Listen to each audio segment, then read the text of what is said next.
Welcome back to another episode of the House of Aquarius podcast. It is your favorite Aquarius here.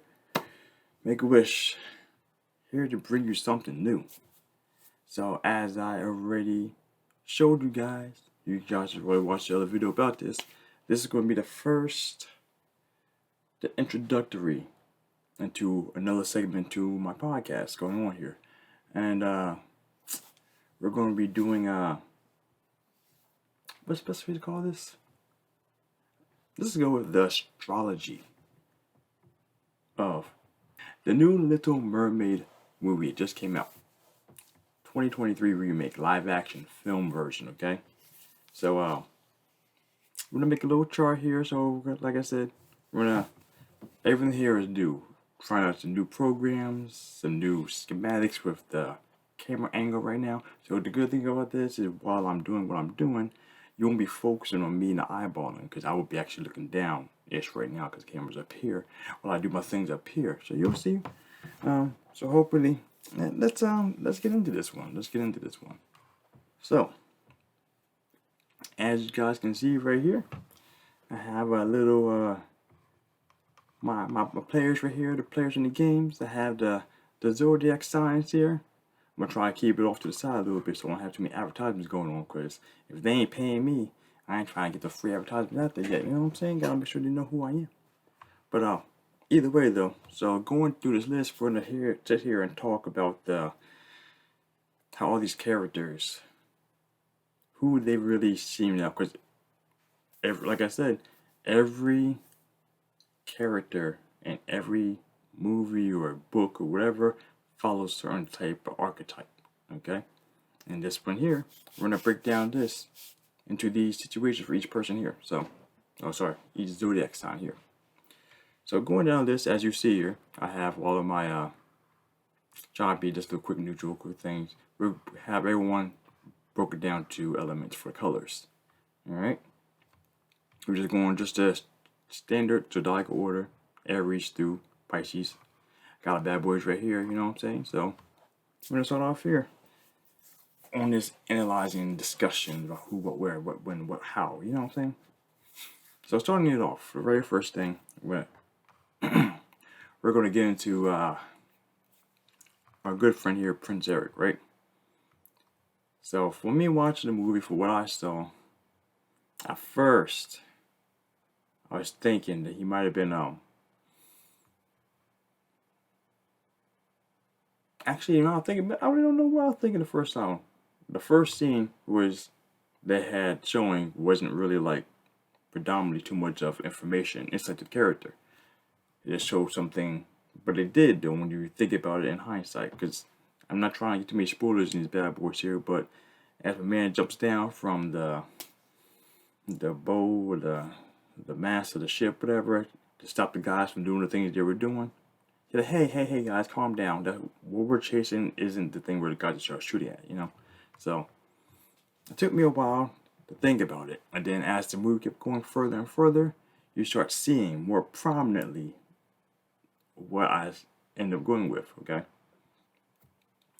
So what is he doing? His character, he's a nice, strong-hearted leader. Make sure he's doing what he can for his fellow shipmates and the people below him.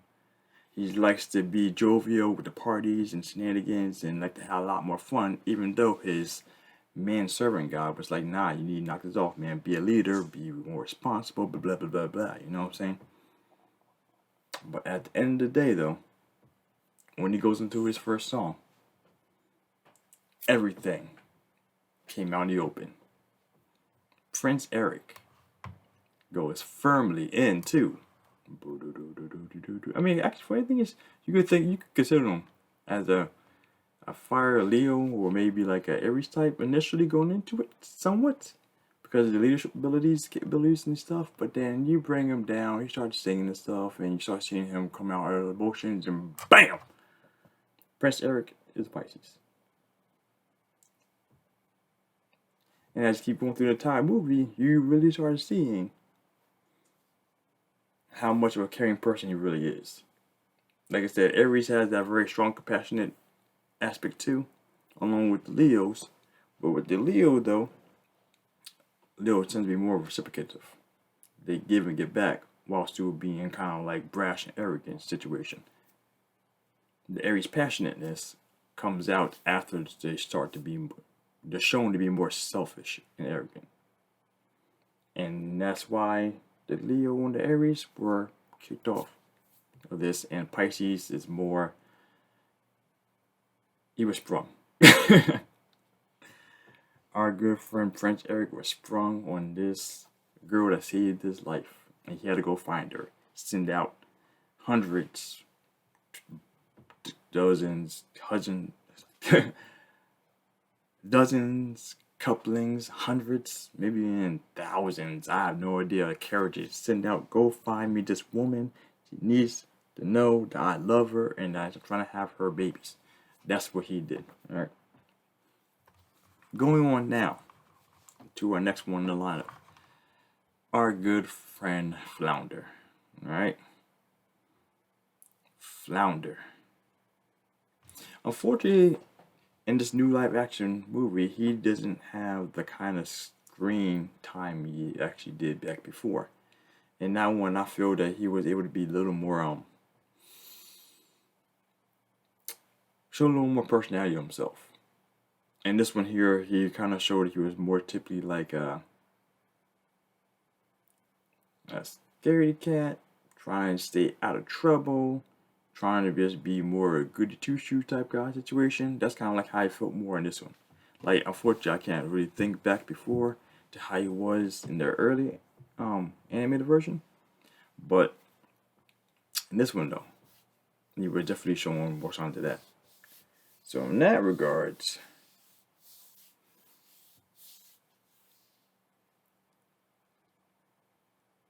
I was trying to think about that. At first, I think it could be like a cancerish. Because, like I said, it's very caring, very like tries and it's not be in trouble, or stay out of trouble, or help things be more. What's the word looking for? Kind of like staying by the rules, staying out of trouble. Let's just go with because automatically that comes out of all fire signs. He wasn't really seeming too analytical or cerebral in his thoughts or anything like that. He seemed more of an emotional type. So I said, it could be fire signs, can't be an air signs. So these are the earth and the water. So I actually ended up putting him as a Virgo.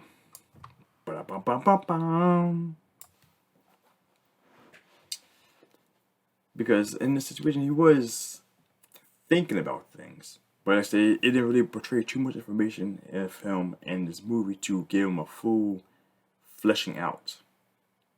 Whereas his worriness wasn't so much about being scared, cowardly. It was more seemed to be more like thinking of repercussions of stuff. You know, so like in that regard, that doesn't seem more like a Capricorn Taurus situation per se. It doesn't seem too much like a Cancer and a Pisces type situation. Or Scorpio. So like I said, bada bing, bada boom. Our good friend here lands in Virgo.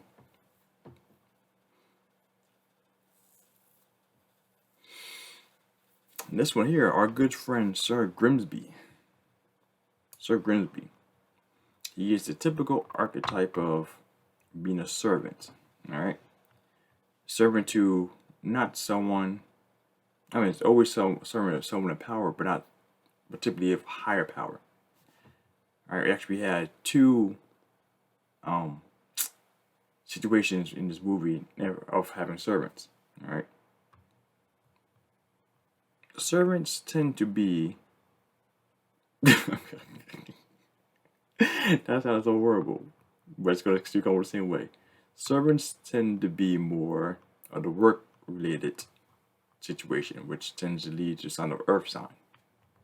They don't tend to be the initiators in these back then times. I want to say feudal, but that's not Japan. But of these kind of times, so earth sign. Can I scroll up there at the same time? Yeah, there we go. I gotta use a claw for this one. So in that regard, like I said, definitely not a fire type. Could be possibly air, but not really. Like I said, it come down to being that workhorse, non-initiator situations, bigger things happen. Because when it comes to workhorses, you don't really have people who don't really care about your emotions too much, per se. You know what I'm saying? And when it comes to servitude, to the higher up person. So now cards, I would be a Taurus, Virgo, Capricorn. And the funny thing about that, when I think about this, stubbornness tends to lead more into the Taurus side. And as you go through the movie, watching what he does, the mannerisms, he's not too stubborn in regards to being tightly knit to what he has to do for the queen. That leads down to Virgo, Capricorn. In this situation here, he comes off much more sterner, but he seems very focused on his job of doing what he needs to do, which is being in charge of keeping it on top of Prince Eric. So in that regards, we had to go to Capricorn. Capricorn or Virgo, the reason being because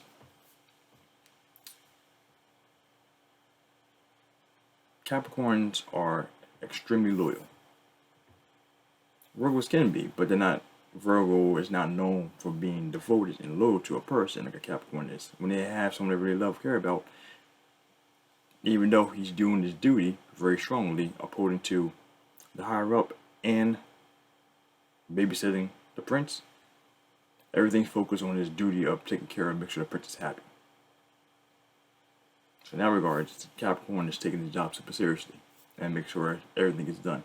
Even though he is going a little bit behind the queen's back doing things, that Capricorn focused on his job, showing his devotedness and loyalty to his prince. I'm sorry, queen. Back to our good friend Sebastian. This next one up on the chopping block. Oh yeah, it's like a claw now. I can do some up, down, scrollies. There we go. So, obviously, like I said, there's only two people of servitude really in the movie. He's number 2, serving right under the King Triton himself. So in that regards, bye fire signs. No fire signs here. Again, same situation too. No air signs really either. That only leaves 6. But then again, the funny thing about this is very, very, very. If you listen to the words that he says quite often earlier in the movie, he always says strictly, "Stay home. Go back home. Let's stay home."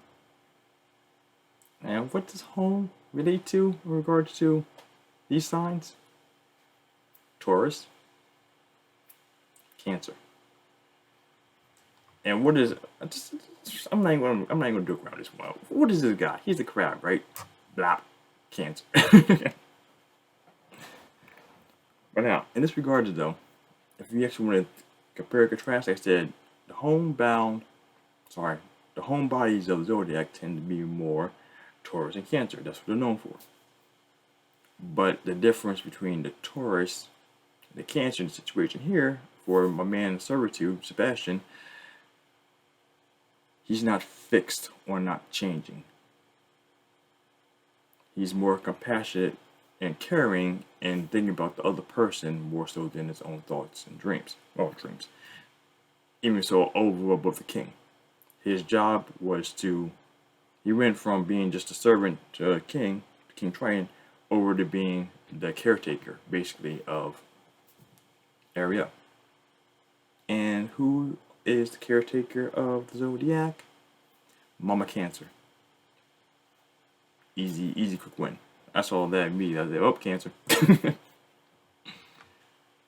Alright, so now we're almost halfway through. As I said, I'm glad we did this one first because I could test some things out, see how things move around and fandangle things around, That's cool. That's great. Here we go. Now, Queen Selena. Selena? Let me see. I ain't put it there. Queen Selena, if I'm correct. New character to the movie. Spoiler alert, she was not in the animated version. And the funny thing about that is, I actually forgot she wasn't in the earlier movie. But her role she played in the movie was very, very, very additionally helpful to casting the path in the right direction of the love scene. It was good. We needed something that big little hurdle for Prince Everything to get across. Put that pretty good here. Aside from the separation from man and fish. So in that regards, the funny thing about this, for me doing this and me thinking about the stuff the way it is, I've been doing over past year and a half, give or take. Every time I look going through things, the person who tends to be the moms in every movie always tend to have certain characteristic traits, alright? And who are the mothers of the zodiac? I give you 3 seconds to think about that. Yes, you're right. Well, you are right. Cancer, Virgo. Those tend to be the signs who are synonymous with being the mothers of the zodiac. Why? Because they're the carers. They're the ones that care and go over, above, and beyond. That's often Pisces. But Pisces are known for being the caretakers of the zodiac. So, in that regard, we have two issues here. Bink, Virgo, Cancer. So, but like I was saying, over the years, I keep watching things over and over and over. Always tend to be the same thing. Mothers always tend to be very analytical for the reasoning behind why they don't want the kid to do anything. Boils to saying protection. It's like almost consistently the same almost every single time. If not, you guys let me know what movie or show has a mother who doesn't fit that Virgo or Cancerian archetype. So in this one though, she's not so much about staying home. She's more concerned with the well-being of the guy and not doing things that actually can endanger him more. Analytical, Virgo. That also tends to be the most common one I see all the time. And as you'll see, as I keep doing more of these videos, you'll see Virgo tends to be the typical one for the mother. King Triton. For this guy here, actually, I had to do a little thinking because this one is one of the ones that actually gave me a little headache. I'm not gonna lie. Because I was putting him between three things. Right from the very beginning, he has very strong leadership qualities because he's the fucking king of the sea. Alright? Bing. So, fire sign type, that automatically puts him under Aries or Leo.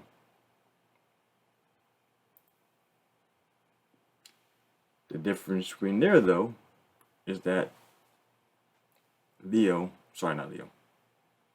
King Triton has a very, very, very stern, fixed mindset. And the fix goes to Leo there.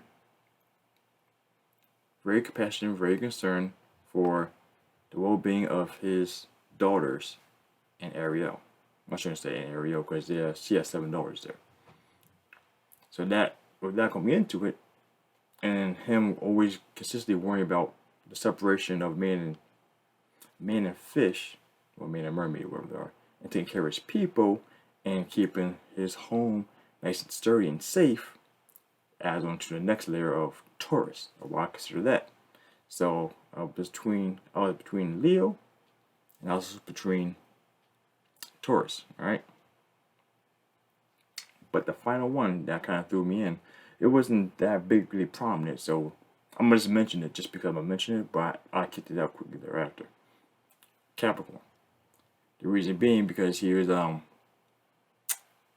Ursula said something about him being very controlling and manipulative, if I can recall correctly. I forget.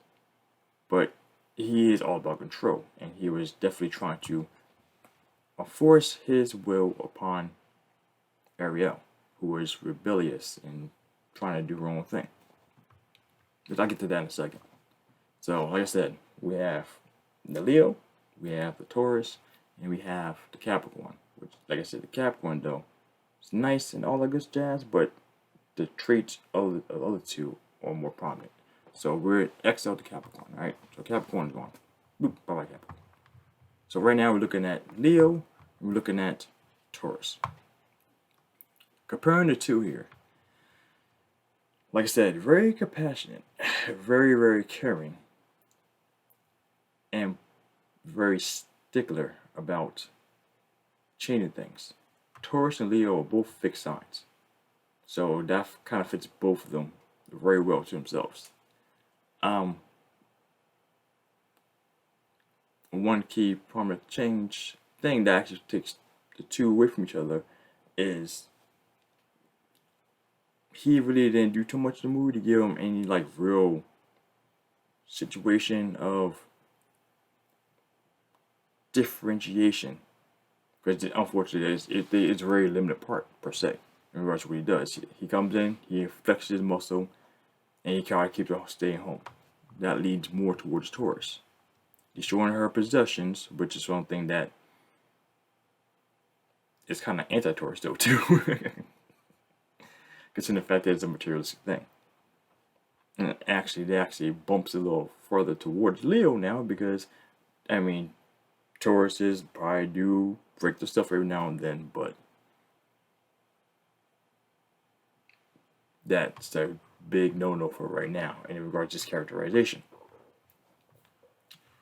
Leo, because the funny thing about that is every single time that Ariel was in the picture and she was just talking to Sebastian, he always showed his more compassionate, caring side, which is, like I said, the tender side. It's really hard because Leo and Taurus are both exactly the same in that regards.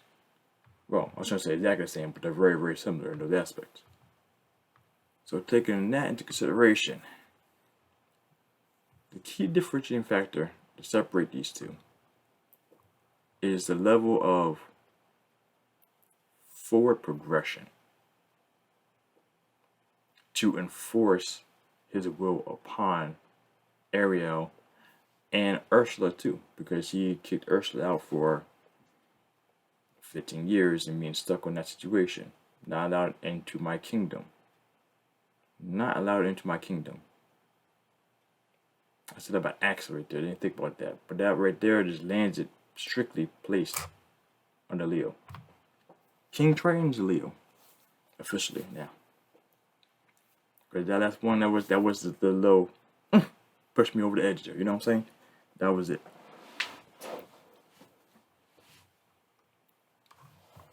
Alright, we're almost down. Almost through the home stretch. Ursula. Queen Ursula. Not too much change about her in regards to the animated movie to the live action. But the key prominent thing, as I said before about going through other things and watching, is that most evil villains or bad guys in most of these sci-fi or fantasy type situations always share common traits. And unfortunately, for this sign, they have the most negative traits when it comes down to this. Everything almost always falls under the realm of Scorpio. I mean, the number one thing about bad guys, and Ursula in particular here, is that she is very hell-bent and stuck on revenge and making King Triton pay for exiling her 15 years ago. To the point that where she wants to capture the daughter to trade her up for the kingdom, just to hurt him. And I'm sorry, Scorpios, I love you guys, but that is like the person that sleeps in your bed and gets up and rubs your feet before you go to work every day. Revenge and bad brooding stuff right there. I'm sorry, guys. So, doggy speaking, that is your best friend. So, easy peasy, Ursula, ran Scorpio. And actually, the funny thing about that is, Miss McCarthy did actually a pretty good job. The actually funny thing, she looked the part very well, as barring the makeup, but she just fell into the character very well. I just loved it.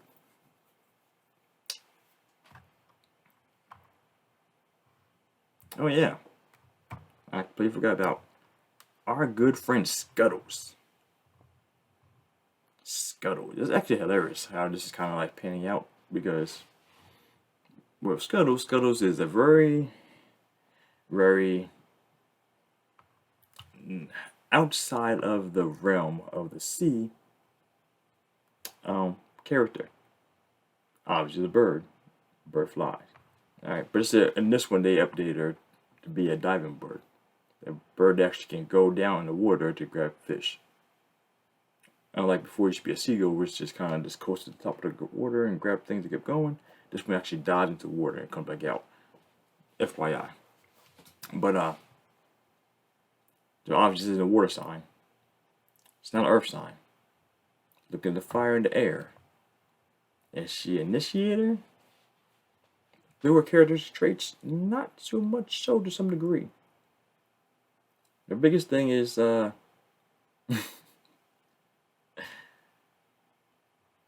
she's not great at analyzing things. Not great at getting a whole bunch of key research information to go off of. And she's not too good at grabbing quick concepts when talking to other people, especially Sebastian. However, the biggest thing she's known for is being known for knowing a whole bunch of things going on dry land in the world of humans. And in that regards, that automatically puts them on some Aquarius. That's not so much for Libra. Libra is too much of the relationship thing, and this isn't a relationship type bird. Aquarius or Gemini. This bird loves the gossip too. Loving the gossip. Boop! Gemini. So I don't even know why I thought extra about the Aquariusness while comparing to it there. But it's from the very beginning, I said, yeah, the way the mannerism of the bird is very, very Gemini-like. Quick talker, very fast, very retort, got a lot to say, and they also gave the bird a song too, and that song would just seal the deal in regards to how much of a Gemini this bird is. And, oh, we made it to the home stretch, and this one took me a little time to get, so it didn't take me too much time. I had to do some pondering, speculating. Wrong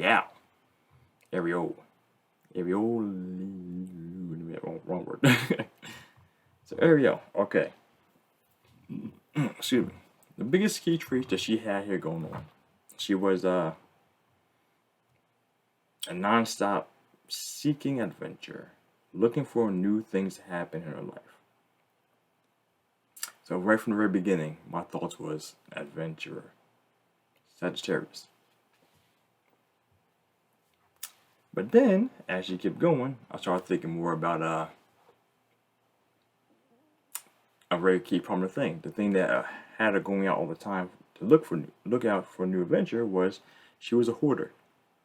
She was a hoarder of new, exquisite, antique. Essentially antique-ish, but it's antique to her. But new materialistic things, which in that regard goes to our good friend the Taurus. Because Taurus, as she goes further along in her life, nice thing from what I've seen through my research and testing things, is they do like to travel.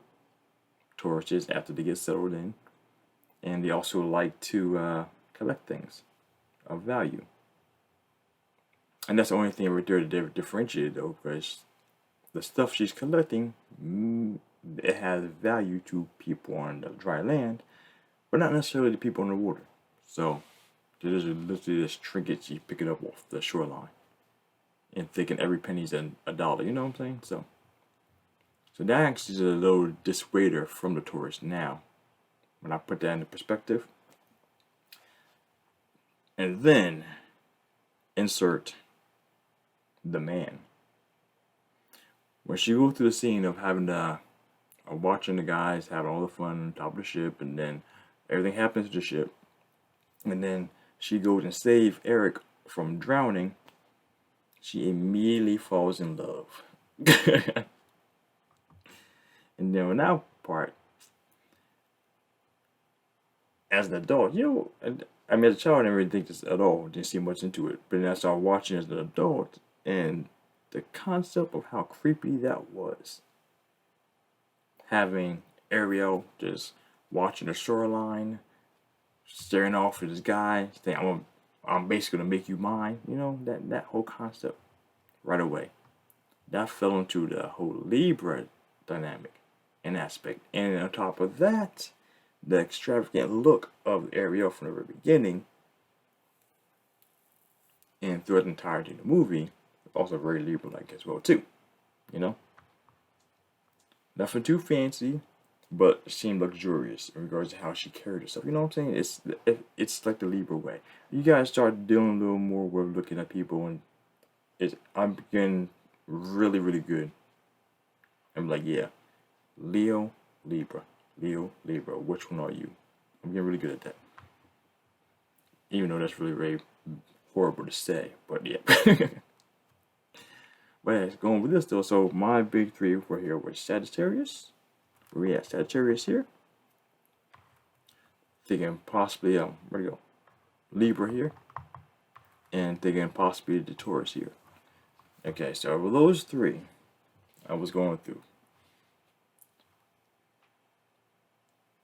Everything I was saying, like, aside from the whole relationship part, okay? Most of the rest of her qualities did not partake in the Libra. So let me just X that one out right now. And then we have, Taurus and Sagittarius. Okay. Going through it, like I said, very, very adventurous, looking for new things, trying to do more stuff. She wasn't really worried about home. That's the negative right there for Taurus. Like, she wanted to necessarily not. Well, she was actually very committal to leaving home after she found her new budding relationship. It's just that, I said, it helps a little for Libra calls, but still, like I said, it wasn't that prominent of a thing. That does help for Taurus, though, as well. It's a pro and a con for Taurus. Because Taurus is about strong relationships as well, too, when they have them things settled down at home. But like I said, later on in life, Tauruses tend to be ones who like to go out and do more things and then come back home. But that's where things separated. Oh man, yeah, so even when I'm saying these kind of things, according to the movie, because the way the movie ended, they were about to take another trip before she even got fully settled down. Ariel, Sagittarius. On top of that note too, when I put it like that, she is more of a mutable, Sagittarius is a mutable sign. But fire signs already have that spark and that jump to go do things quite often. And without hesitation, I mean, she Batman like 3 or 4 times in the movie. Like, she couldn't even walk or something, she disappeared. She was in a car, she was in there doing some crazy stuff. Oh my goodness, that scene was quite hilarious. Hilariously wrong, but hilarious nonetheless. She was doing things, she just disappeared out into the crowd. Yeah, she's definitely a fire sign. When I sit there and add all the extra stuff into it, yeah, she's definitely a fire sign. Sagittarius is Ariel. So, like I said, just gotta take a quick look here again one more time. This is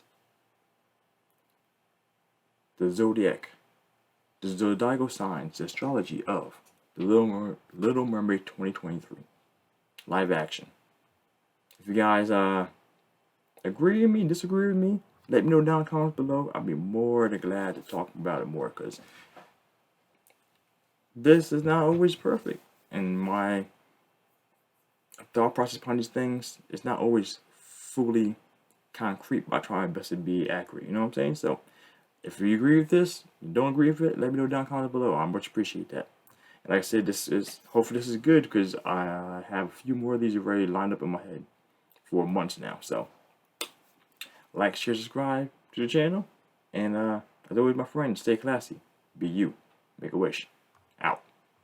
Yeah, one thing that I forgot to add to the intro was there was a few other characters that were actually in the movie, but only did the prominent characters who had voice lines for one, and then some of the voice line characters did not have enough information for me to actually verifiably put them into a zodiacal category. You know what I'm saying? So we have what? Let's say, yeah, Lashana, which actually, before I realized her name was in the movie, she had a whole bunch of information happening, but nothing enough to really put her somewhere. You know, she was just a good comic relief. Rosa, she had a line, and that was it. Vanessa had a line or two, but she's also, she had the look of a Libra, but she didn't have any characteristic traits outside of Ursula that actually really show anything. You know what I'm saying? So, and then the sisters, the fish sisters, there was like 2 or 3 of them had lines, but again, there wasn't enough to actually properly put them into a zodiacal slot. So all the characters there, and aside from the riff raff and other unimportant people,